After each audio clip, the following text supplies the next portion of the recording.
Good evening, and welcome to Doc and Soc. We're broadcasting live from right here in Jackson, Mississippi, in the heart of the Deep South, Mississippi, my hometown. Mississippi, where the mighty Pearl River runs right down through the capital city of Jackson, Mississippi.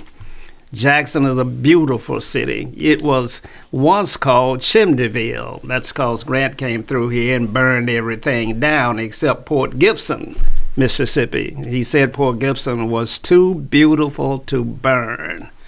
But now we are on fire again. You know, Mississippi has been burning from the days of Philadelphia during the murder of the three civil rights leaders. It has been burning since the movie was made, A Time to Kill, up there in Canton, Mississippi, and it's burning today.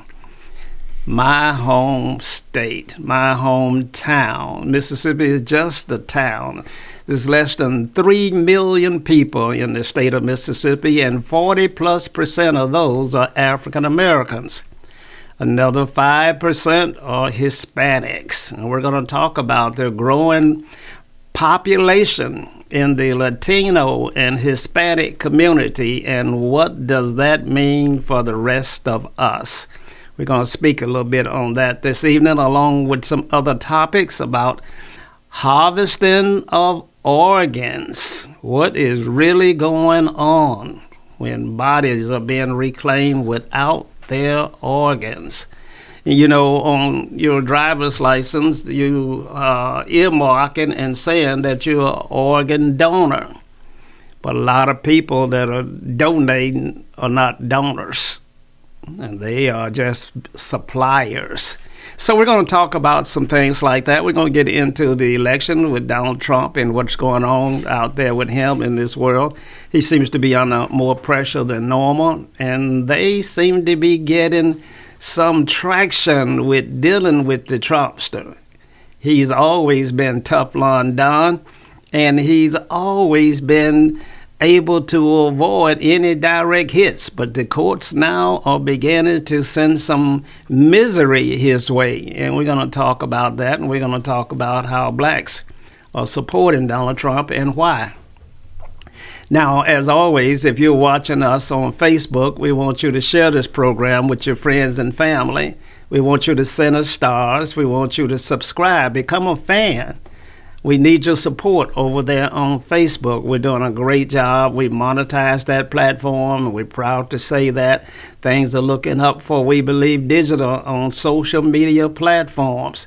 Now, if you're watching us on YouTube, then we want you to go to We Believe Digital Podcast and watch all of the shows and all of the playlists that are housed over there on YouTube. Now, YouTube is the main platform for us. It's the platform that we focus on, and we know that it is the most difficult one to monetize. It's the most difficult one to hit all of the gates that they have in place. The most difficult gate being viewing hours. How do you get 4,000 or 5,000 viewing hours in a 365-day period? It's important that you understand this new world that we're in. Going to talk about AI a little bit and how it's impacting jobs in the African American community. So if you're watching us on YouTube, go on and subscribe. Now, when you watch us on our very own platform, WeBelieveDigital.com, then you'll notice that we're a little bit different. We're not a page. We are, in fact, a platform. Over on Roku TV in past years, we were sitting right there between Showtime and Netflix. There we were, We Believe Digital, sitting amongst the big boys. And you couldn't tell that we weren't a big boy too. You know, one day we hope to be the premier African-American source of news and entertainment coming right out of Jackson, Mississippi in We Believe Digital.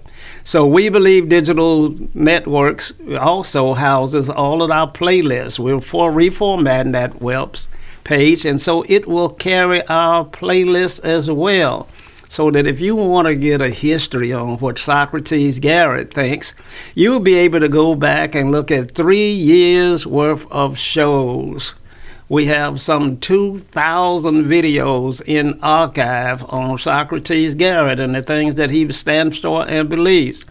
Now, we understand the danger and the opportunity associated with social media. We know you cannot unring a bell. Sometimes you say some things you wish you had not said, but we think it's important for this program to be original. We think it's important that we do this live, and we'll live with the mistakes. We'll live with the remarks and sometimes with a hot mic, and we'll live with that because we think it's important that we bring it to you from the heart and not necessarily from the head. So if you're watching us on our own platform, then we want you to scroll down and you'll see the login, the link to our very own internet radio station, WBLV. Our internet radio station is playing music 24 hours a day, some commercials. If you got the premium package, it can be commercial free. Some commercials are playing there as well, but we play music 24 hours a day. Now, we do break that some days and have our talk shows. You can find Dr. Henderson's there with Organize, Don't Criticize at 10 a.m. in the morning, and we do that during the week. And some days you'll find Travis Smiley's show there as well. We intend to bring you an array of content emanating from the African American community that you can't find anywhere else. Now, it's always a great pleasure for me to introduce the co-host of this show, Dr. Eldridge Henderson. I always say that he is a dangerous man, dangerous in that he was born on a plantation in Mississippi. Imagine that. Just stop there for a minute. Close your eyes and think about that. Grasp that for a minute. Go back in time. See what that must have been like to be born on a plantation in the Mississippi Delta, in the poorest state in the nation. No hospitals, no doctors. Just think about that for a moment. And yet he has risen to become Dr. Eldridge Henderson. He is a most renowned speaker in our region. He's sought after by many. If you need a speaker for your churches, your community organizations, your schools, then he is the man, because he's not only book smart, he's street smart, having survived and escaped that plantation. Dr. Henderson, it's good to have you in the studio, sir. How have you been? Well, thank you for this great show. Of course, I've been well, but I have been doing some serious thinking here recently. I have that urge to get stimulated when I think about some of the things that are happening in this world. And there are three things that I'm very concerned about, but necessarily not in this order. I'm concerned about December the 31st, 2029. I'm concerned about the next presidential election in America. And I'm very concerned about World War III Part 1 that is developing into World War III Part 1 and 2. Those are my chief concerns. But at the same time, I'm not worried about anything because I know that things are going to continue economically, socially, and politically just as they have always, unless someone decides to do something different in America and the world. Now, Doc, you say you're not worried, but you heard me say that Mississippi has a population of greater than 40% of African Americans in a state, and another 5% of Latinos and Hispanics. So you may not be worried, but there are a lot of people that are worried in Mississippi that change is occurring without a shot being fired. Well, that's correct. A lot of people are worried. But see, when you worry, Mr. Socrates, that's a sign that you're about to give up and you are going to allow the enemies that's causing these changes to get more traction in all the areas of activity, politics, religion, economic development, and in the court system. that's going to be promoted and supported by the military and the police. So when you start worrying about those kind of things and don't do something about them collectively as a group, you're wasting your time. Worry will not help you at all. You have to formulate plans, work with people that you like and don't like, and try to form coalitions and not ask for certain things. You demand that you get what's due you constitutionally, or provide indices that there will be some significant takeovers in areas where you're in the majority. And I say takeovers, I mean economically, politically, leadership positions, and territory. Well, let's talk about that for a minute, because we are worried in America. We are in a struggle over the border in America, and I've done a little research, Doc. I'm beginning to see a picture that causes people in America to have some great pause and great concern.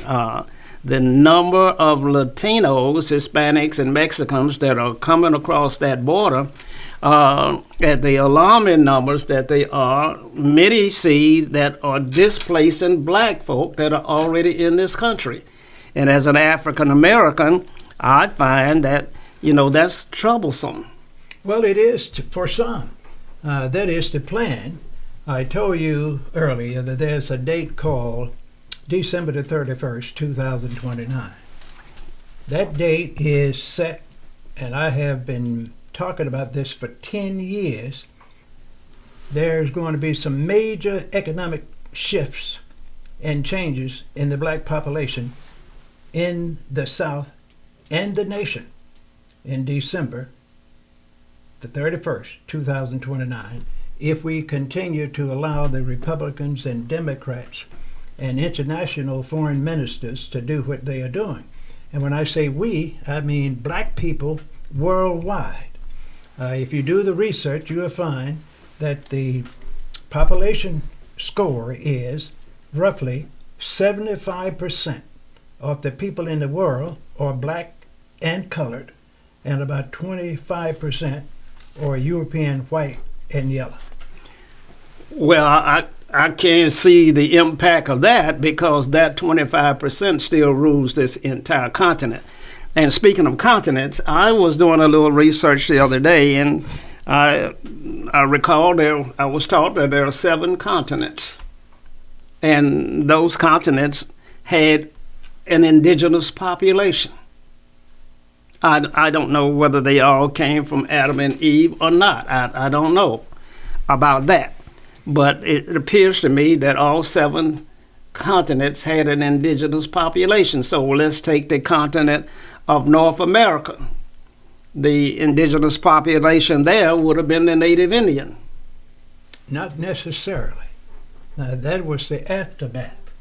The indigenous population just happened to be black folks. Whoa. If you would do the research, and we have done it for years when I used to teach school, there are a lot of artifacts in Latin America and South America that they have found many years ago of statues and busts of black people with the big nose, big lips, big eyes, that were rulers in Latin and Central America several thousand years before the Europeans arrived.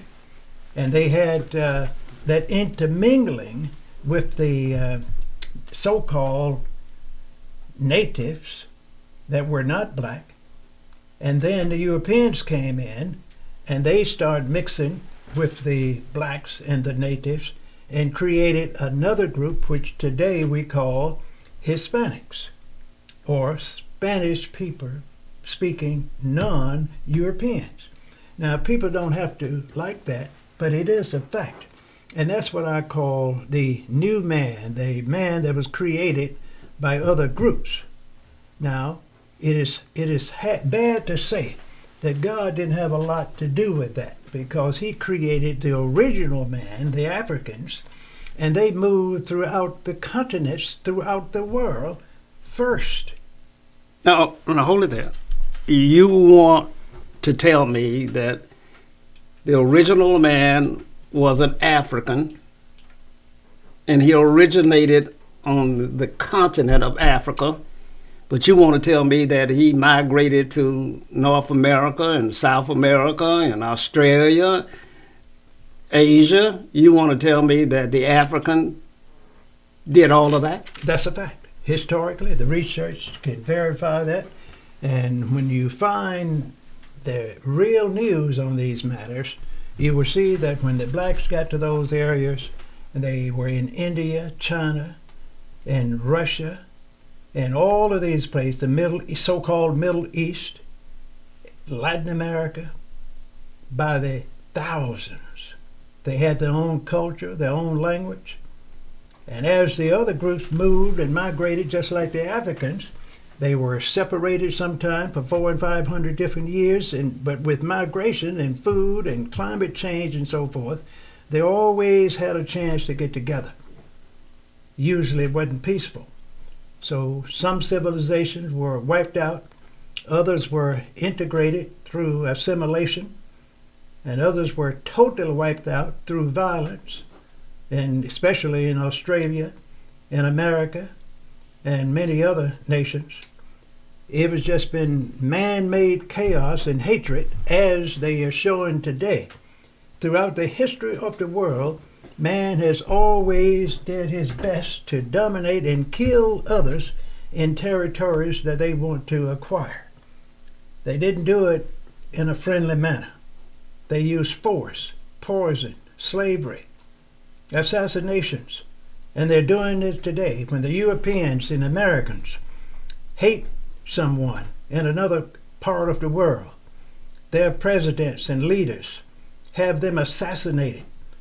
When they had that so-called movement in Africa in the 1960s, they had many African leaders assassinated, planes being bombed and accidentally being derailed at airports and so forth. Leaders getting sick with cancer and dying. Others falling out of the hotels when they had conferences. Others are being poisoned. This has been the history of man, and it's just as bad today as it was in the 1960s when the nations of Africa and Latin America and others, including our good folks down there in Cuba, was trying to get some freedom from the Europeans and their supporters. So why is man so evil? Why is it that man seeks to destroy other men? Because I could just tell you quickly, because of the biblical examples that they see. One just does not like to hear that the Bible references these kind of things.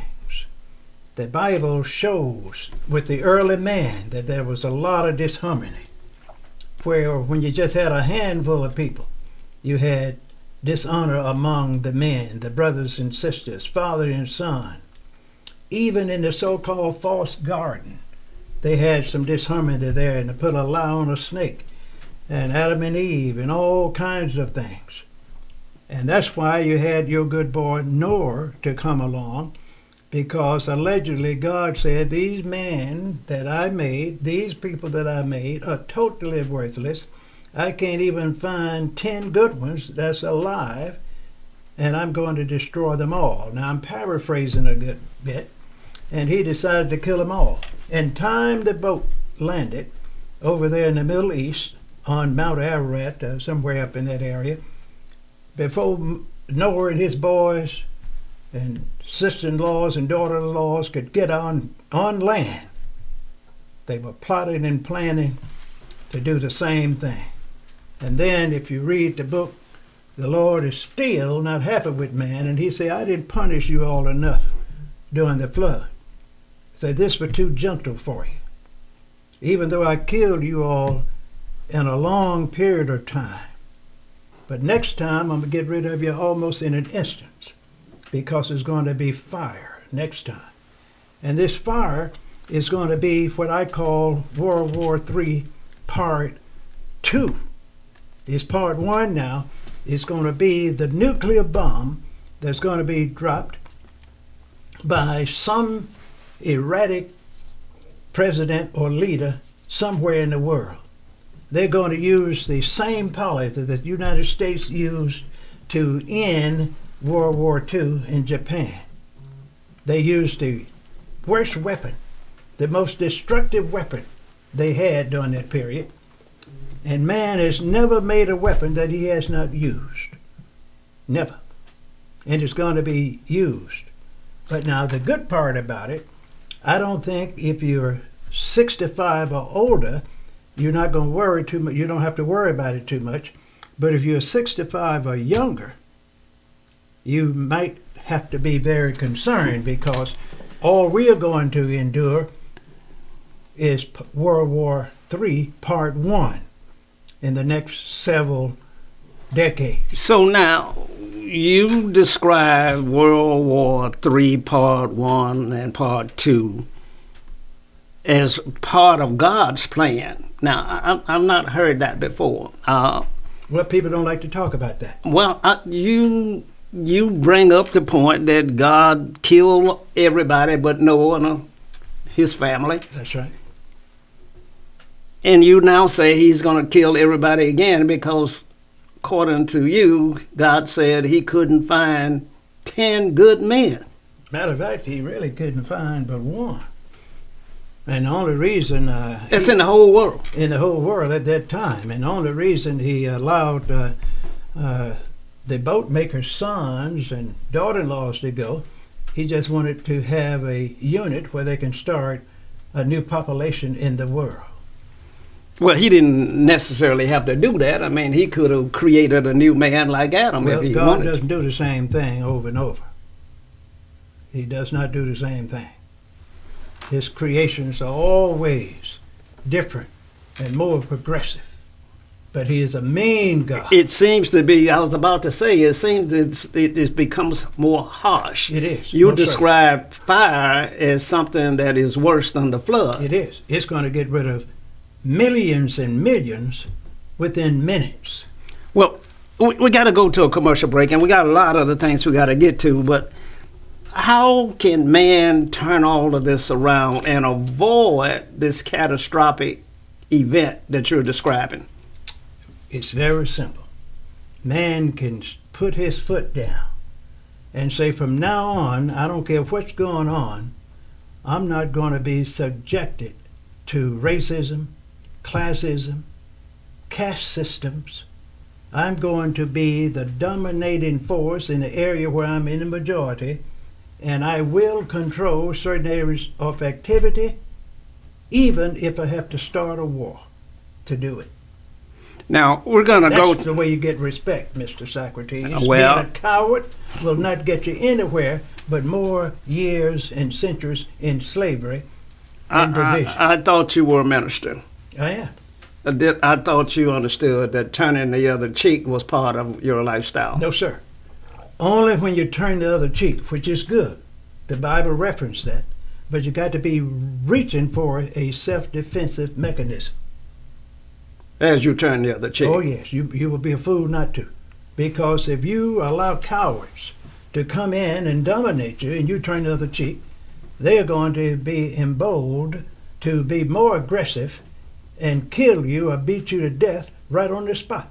Wow. But if you retaliate and fight at that position or at that time, you'll get respect. You might not get love, but you'll get respect. I'd rather have respect any day than love. A good friend of mine used to say all the time, it's hard out here on a color. Then you die, get ready for the fire. We're going to a commercial break. Stay tuned, and we'll be right back. Have you had your Earthblend coffee today? At Earthblend Coffee, we take pride in offering you the very best of beans across the world, blended and roasted to perfection, giving you superior quality and satisfying and flavorful taste. Experience the world in one cup. with Earth Blend Coffee. To order, visit earthblendcoffee.co now. The Mississippi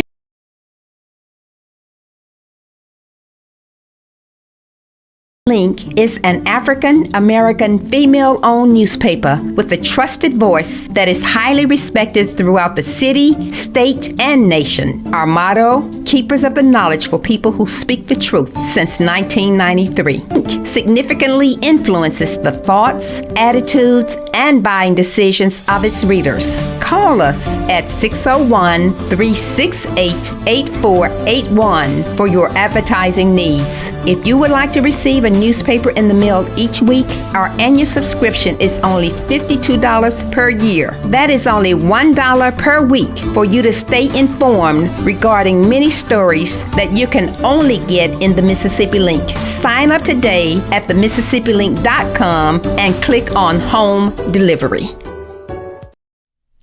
Welcome back to Doc and Soc. We're broadcasting live from right here in Jackson, Mississippi in the We Believe Broadcasting Studio. Black owned, black operated, black proud. We are trying to demonstrate against all odds that we can overachieve, that we can accomplish things just as our ancestors did, those that invented the cotton gin, those individuals that did the first heart surgery, those black individuals that have been leading the way from day one against all insurmountable odds. I used to have on my door when I was a branch sales manager for Xerox Corporation, I used to have a little poster on the door that says, "I must hurry, for there they go, and I am their leader." I must hurry because I am their leader. And so blacks have been leading and accomplishing and achieving, coming out of Mississippi at the alarming rate more than any place else in the world. And when you come from the bottom, when you dig yourself up and pull yourself up from Mississippi, the poorest state in the nation, not only are you dealing with racism and some cruelty in that respect, but it's hard in Mississippi on white folk. It's hard here because we don't have an economy. It just does not exist. There is no boom in Mississippi and there is no bust. We just stay the same all the time on the bottom. But we're not bottom feeders. We weren't meant to be there. We're the smartest, brightest, more intelligent people in the world.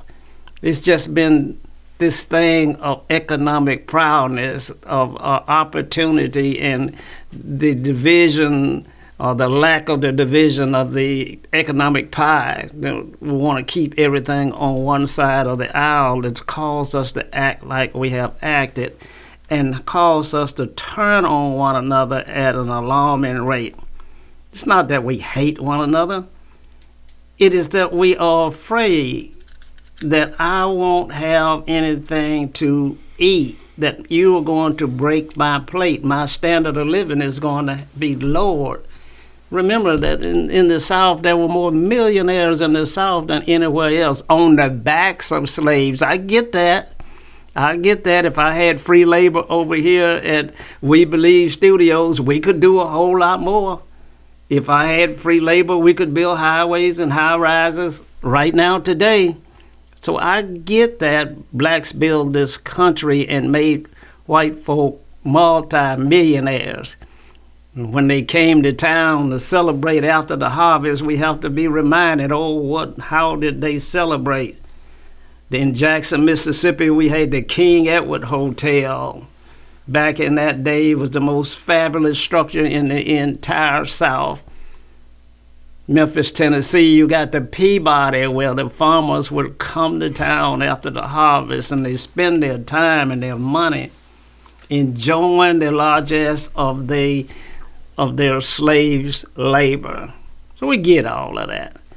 But yet we still rise, and we're going to continue to do that.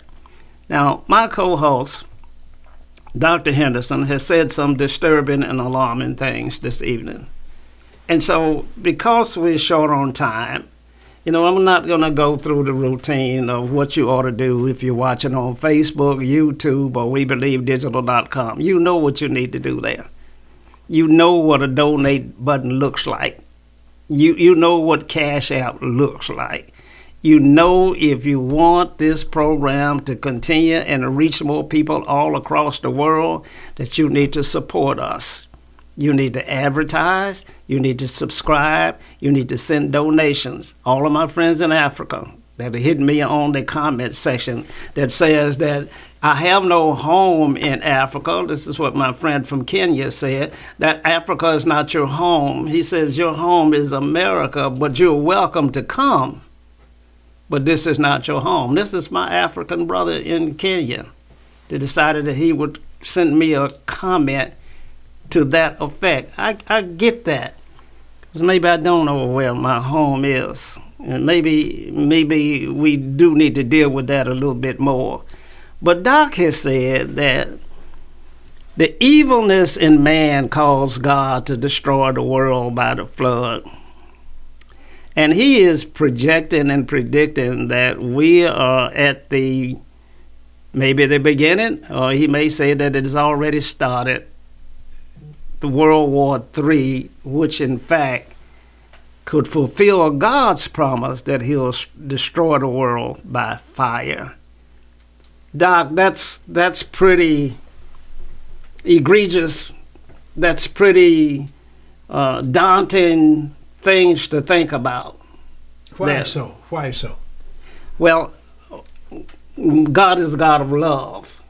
God is a God of caring. God is a God of inspiration. He's a God of redemption. He's all of those things that's designed to lift me up, not burn me up. No. That's what he decided to do after he talked to the politicians and the priests and other divisive leaders during his time. He would always fight them first. Look at the temple deal. Look at the wars that he allowed Israel and all the other nations in the Middle East and Africa to fight. They fought for years. Look how he allowed the so-called slaves from Egypt to leave and move into the other parts of Africa and the Middle East and fight those people that were already there. And they didn't even do it properly. And he told, if you don't destroy these people, you are going to be victims yourself later on. He told the people, you don't intermarry with these people. You don't practice their gods, using their gods as the salvation of mankind. You got to stick with me. And man has never stuck with God and followed his rules for a very long time, because they are greedy and selfish. And if you remember, when Moses went up on the mountain just for a little time to talk to God and reflect on how he was going to deal with them bad Negroes that was moving from Egypt to the so-called promised land, which it wasn't happening, they decided they were going to start worshiping idol gods, made one, by the way. And when Moses got back, he was highly disturbed. And he talked to God about it. Again, I'm paraphrasing. And the Lord listened to Moses and said, man, you're exactly right. Say, none of these children, none of them, are going to get to the promised land. And they couldn't walk that 150 miles or less from Egypt to the promised land. It took them over 40 years. He said, I'm going to kill them all. So don't tell me God is a loving God and always believe in longevity. He will put a whipping on you that you can't resist, whether you want to or not. So he killed them all, including Moses. And Aaron and a few of those captains moved over into the so-called promised land and did everything God told them not to do. And they're still over there today fighting because they didn't do what they were told to do several thousand years ago. Now, all of this is alleged. You find this in the Bible and the historical records that were written by the Europeans. You can believe it or not, but it appears that a lot of this stuff is going to come to pass. Well, I hear you. I hear you loud and clear, but this can be avoided. We can find a way to work together. Blacks and whites in Mississippi and Hispanics and Latinos who have got people on edge when 25 governors send their troops to the border in defiance of President Biden's orders. That is the kind of things that could cause a civil war in America all over again, where more than 780,000 people gave their lives over a war that we're not sure why it was even fought in the first place. And so, we have to see things that are happening, Doc, and we have to find a way to turn the tide. Now, there were some evil men that created most of this activity that you're talking about. You call the Negroes coming out of Egypt. I don't know why you call them Negroes. You say it wasn't but 150 miles that they had to travel, and it took them 40 years to travel that short distance. There are you make statements about the Middle East, and I don't know where the Middle East is because it wasn't a part of the original 7 continents. There was nothing called the Middle East. So, I mean, things are changing in front of us. People are being eradicated in front of us. We're watching it every day. I did my research, and it says that in South America, the Latinos and Hispanics have numbers of 460 million, more people than in North America, or right there in South America. And I look at their landmass, and I don't know where all these people are, but they got 400 and some million of them over there. They want to come into America and take Texas and Arizona back for themselves. Well, what's wrong with that? That's their homeland. It was taken from them, and now it's going to be given to them in a few years. Why you think the Republicans and the Democrats can't come up with some rules and regulations to curtail all that historic and erratic activity down on the coast today on the border? They could pass legislation tomorrow if they wanted to. This has not been the policy all the time where anyone could just come to America and the border guards are standing right there, giving them water, allowing them to come on in, taking pictures of them. Then they get over here, they feed them well, ship them from Texas and Florida and other places all over the United States in so-called sanctuary cities. And then those weak mayors and governors and others feed them and give them millions of dollars, while their own people that's been here since the 1700s are starving to death and living like slaves in camps and under railroad tracks and in the bushes and forests off the Americas in tents, under rags, living in barrels. I saw a man this morning living in a box down in South Jackson with all his clothing. I guess he just woke up and he was out there close to the street, and all he had to do is roll out of that box and stand up and start asking for support. Panhandling. Of course. Now, Doc, we allow all that to happen in America. Now, Doc, there are 65 million Hispanics already in America. Doc, there's only 45 million blacks in America. Now, I've heard you say that blacks better learn how to speak Spanish. They better. Doc, what is going to happen to the African American when we are being reduced to a position, as you say, number 10 in the influence and pecking order You said we're now number 10. Number 10. I'd like for you to explain to our viewers why you say that. Well, it's clear. If you look at all the documentation, right after the Civil War, just a few years ago in 1866, black people were dominant by the millions in America. Most of them were in the South. Now you find that the black people have increased tremendously, but they have fewer rights than they had right after slavery. I told you last week, we only had 11 years of freedom in America, but it took 3 years after the Civil War to get part of that so-called restriction legislation passed, where they said black people are citizens, black people can vote, black people are freed from slavery. And time they passed this new legislation, around 1877, the Northerners and the Southerners, again, basically Europeans, say you Negroes not going to get anything else.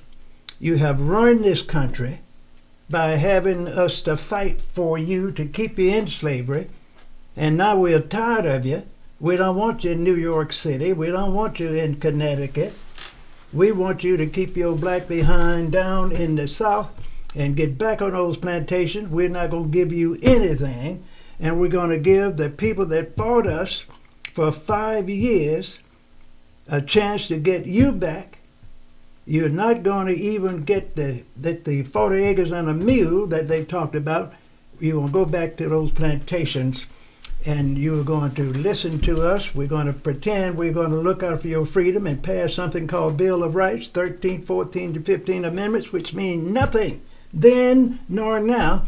And you Negroes going back into slavery. And these few Indians that's left, most of you already gone. We're going to get rid of you. We're going to solidify your reservations and keep you in slavery because you are not an independent nation. We are going to put a commission together to provide food, clothing, and shelter for you, and you better stay there.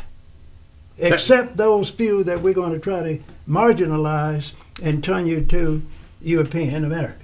And that didn't work. And they are doing the same thing now in what we call the Middle East. The Israelis have said to the Palestinians, we don't want you anymore. We're not going to have a two-state solution. We're going to destroy you. So I'm going to tell you what I'm going to do. I'm going to blow up your homeland in the Hamas area. I'm going to send you down south. I'm going to cut off your water, food, clothing, and shelter, and energy. And then when you get there, I've destroyed almost everything you have, including killing the future generations to up to about 30,000 or more. Anytime you see a number that the government supports, I always add 10 or 15% to it. And so you all get on down south part of Israel. Now we're coming for you. They're living in tents by the millions. The other day, 1.5 million living in tents in that little area. And they're going to blow that up and won't even allow food in those areas.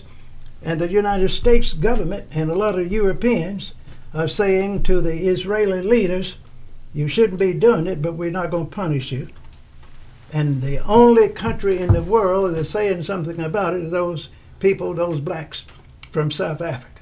Now, Doc, that's a bad situation. That is a situation that we cannot justify nor even explain. We cannot identify what America's affiliation with Israel really is.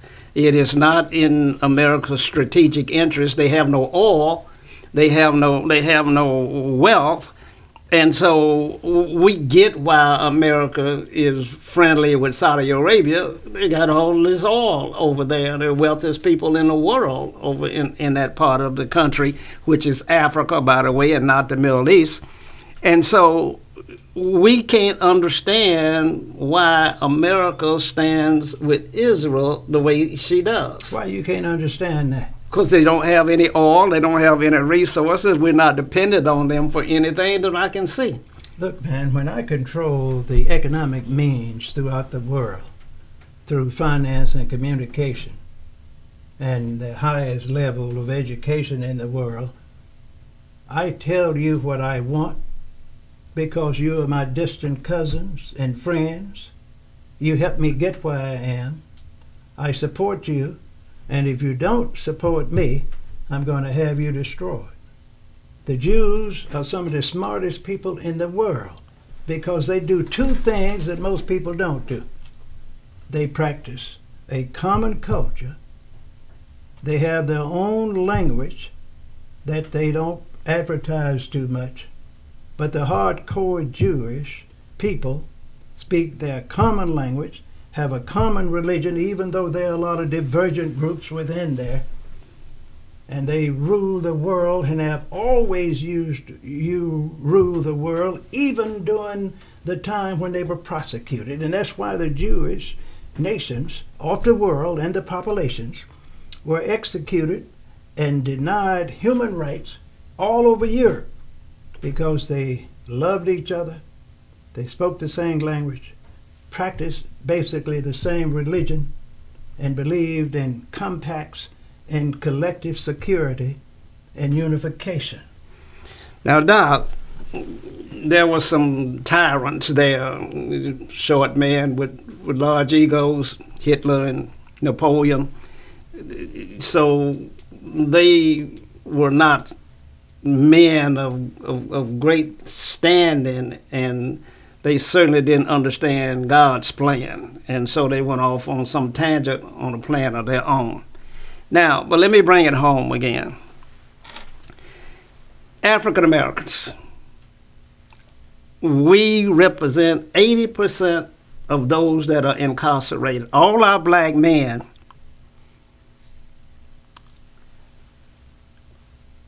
%80 of the prison population is made up of our black men. Don't forget the women, black women. Thousands of increasing every day. Another large portion of our men are on drugs that was put in our communities beginning back with J. Edgar Hoover after the riot in Watts. So a great portion of our men are on drugs. You say that the LGBT community has more influence than blacks. Of course, of course. A lot of our men are in the LGBT community. They're being feminized by the thousands every year. Now, when you take all of these statistics and you look at them in their reality, and then you look at this great invasion that is occurring by people coming across this border, I have to ask you, how will blacks fare when Hispanics and Latinos are in control? Well, they are not going to fare in a democratic situation because there is no democracy now, nor will it be any after December the 31st, 2029. By that time, all of these Hispanics and Chinese, which people don't like to mention, and other nations throughout the world, Russians, Ukrainians, and others that are coming over here, most of them illegal, just walking in, those people are going to be considered citizens before 2029.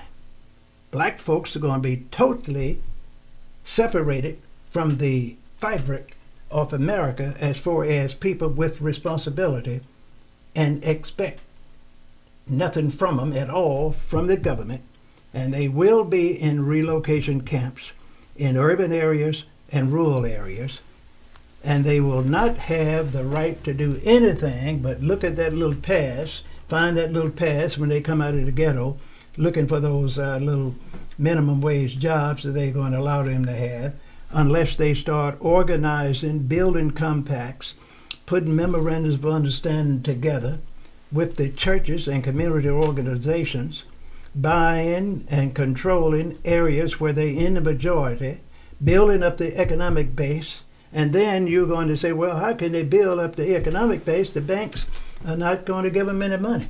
They're not supposed to give them any money. Black folks control more money than they can handle now. All they have to do is build their own banks, have community development, financial institutions that you can start in 30 days. The churches have more money than they know what to do with. All they can do is start their own bank on a denominational basis and a non-denominational basis. The community organizations and sororities and fraternities and black businesses and community residents can all get together and pool their resources in these banks and buy the land, the buildings in the areas where they control, and control the government. Anytime you are so weak economically that you can't control the money, it is your job then to take over from the people that you have put in a position where they can't control the money and make the power shifts that they need.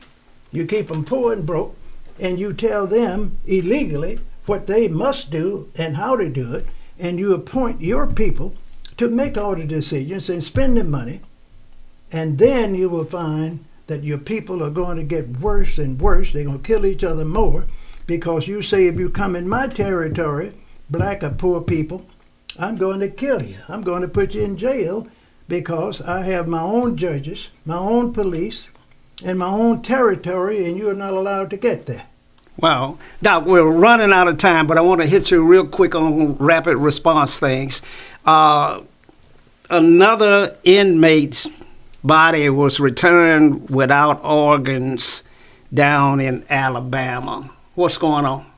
Well, they are doing what they've always done.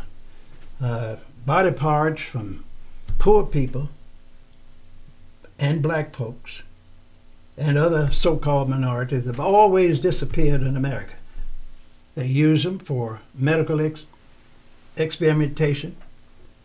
They sell the body parts.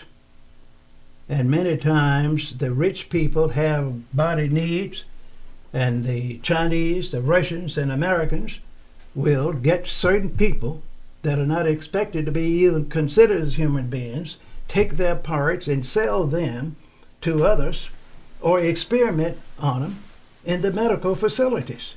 Now, we're going to deal with that next week when we come back, because that's some deep stuff.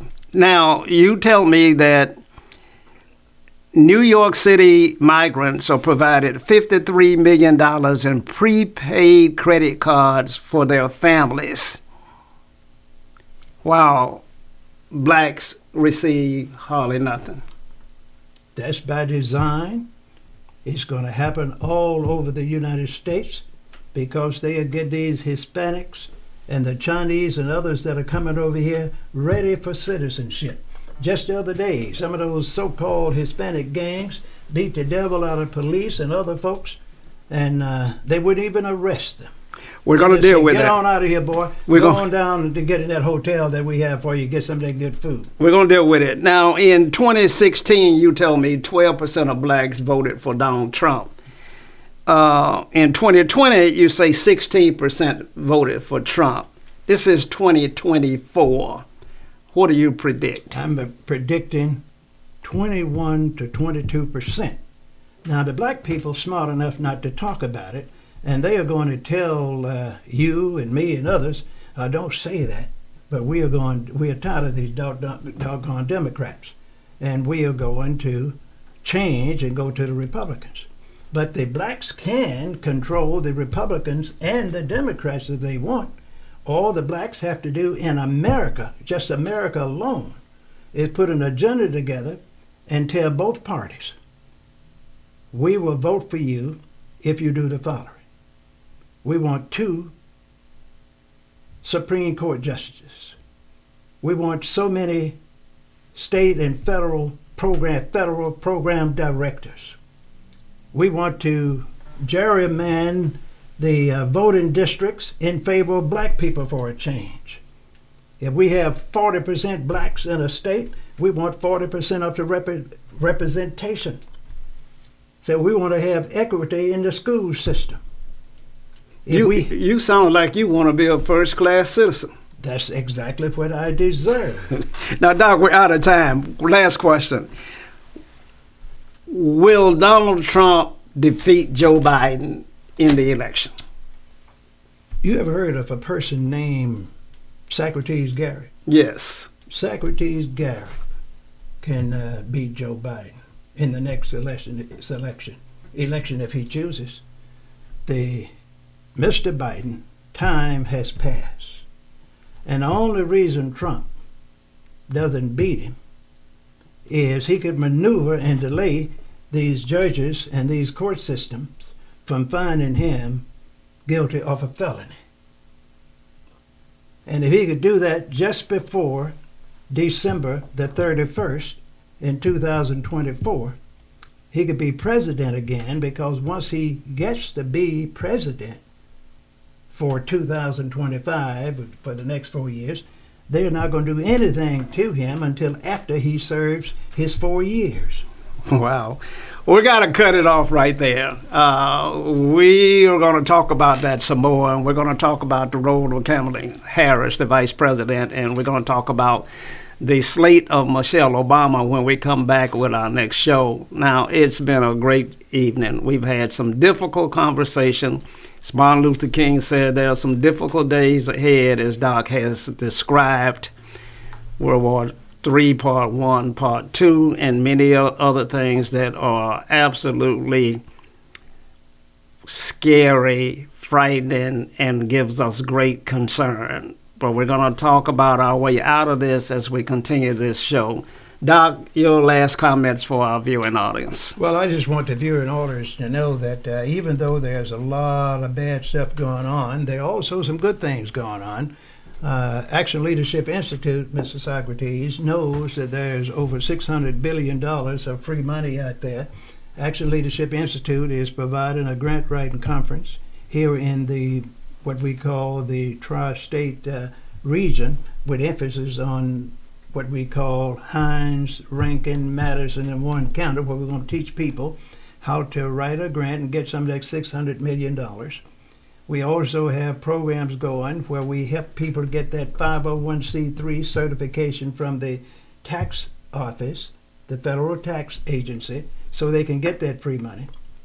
Because if you get free money, which is your tax money, and money that you give to big corporate leaders, you can do something.